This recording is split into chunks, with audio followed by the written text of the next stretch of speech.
July 28, 1888, by Anton Pavlovich Chekhov. On the seas black Caspian, end of life. A wretched little cargo steamer Dyer is racing full steam from Sukhum to Poti. It is about midnight. The little cabin, only one in the steamer, is insufferably hot and stuffy. There is a smell of burning, of rope, of fish. And of the sea. One hears the engine going boom, boom, boom. There are devils creaking up aloft, and under the floor. The darkness is swaying in the cabin, and the bed rocks up and down. One's stomach's whole attention is concentrated on the bed, and as though to find its level, it rolls the seltzer water I had drunk right up to my throat, and then lets it down to my heels. Not to be sick over my clothes in the dark, I hastily put on my things and go out. It is dark. My feet stumble against some invisible iron bars, a rope. Wherever you step there are barrels, sacks, rags. There is cold dust underfoot in the dark. I knock against a kind of grating. It is a cage with wild goats, which I saw in the daytime. They are awake and anxiously listening to the rocking of the boat. By the cage sit two Turks, who are not asleep. Either I grope my way up the stairs to the captain's bridge. A warm but violent and unpleasant wind tries to blow away my cap. The steamer rocks. The mast in front of the captain's bridge sways regularly and leisurely like a metronome. I try to look away from it, but my eyes will not obey me, and just like my stomach insist on following moving objects. The sky and the sea are dark. The shore is not in sight. The deck looks a dark blur. There is not a single light. Behind me is a window. I look into it and see a man who looks attentively at something and turns a wheel with an expression as though he were playing the Ninth Symphony. Next to me stands the little stout captain in tan shoes. He talks to me of Caucasian emigrants, of the heat of winter storms, and at the same time looks intently into the dark distance in the direction of the shore. "You seem to be going too much to the left again," he says to someone, "or there ought to be lights here. Do you see them?" "No, sir," someone answers from the dark. "Climb up and look."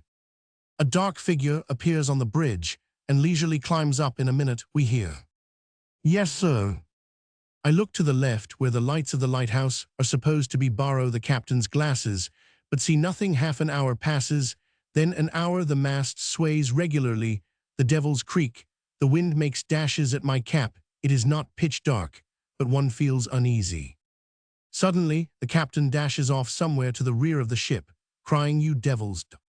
To the left, he shouts anxiously at the top of his voice. To the left. To the right, avant.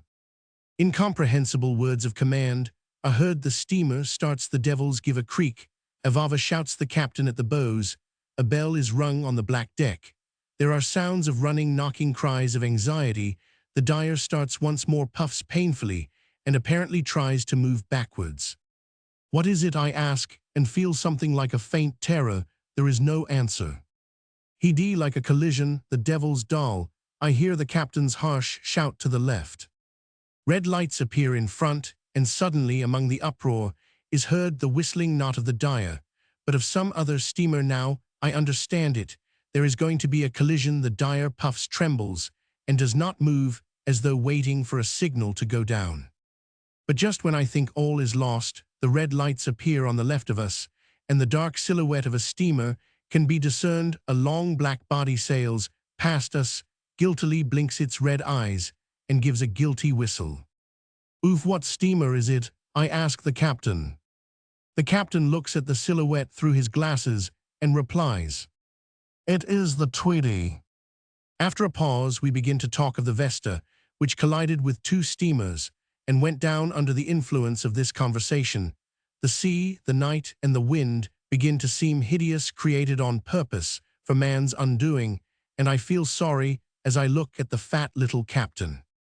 Something whispers to me that this poor man too will sooner or later sink to the bottom and be choked with salt water. Footnote: Chekhov's presentiment about the captain was partly fulfilled. That very autumn the Dyer was wrecked on the shores of Elliptical. I go back to my cabin. It is stuffy, and there is a smell of cooking. My traveling companion, Suvorin Fils, is asleep already. I take off all my clothes and go to bed. The darkness sways to and fro.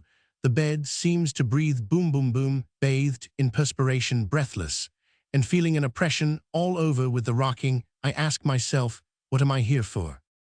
I wake up. It is no longer dark. wet all over with a nasty taste in my mouth, I dress, and go out. Everything is covered with do the wild goats look, with human eyes, through the grating of their cage, and seem to be asking, why are we here? The captain stands still as before, and looks intently into the distance.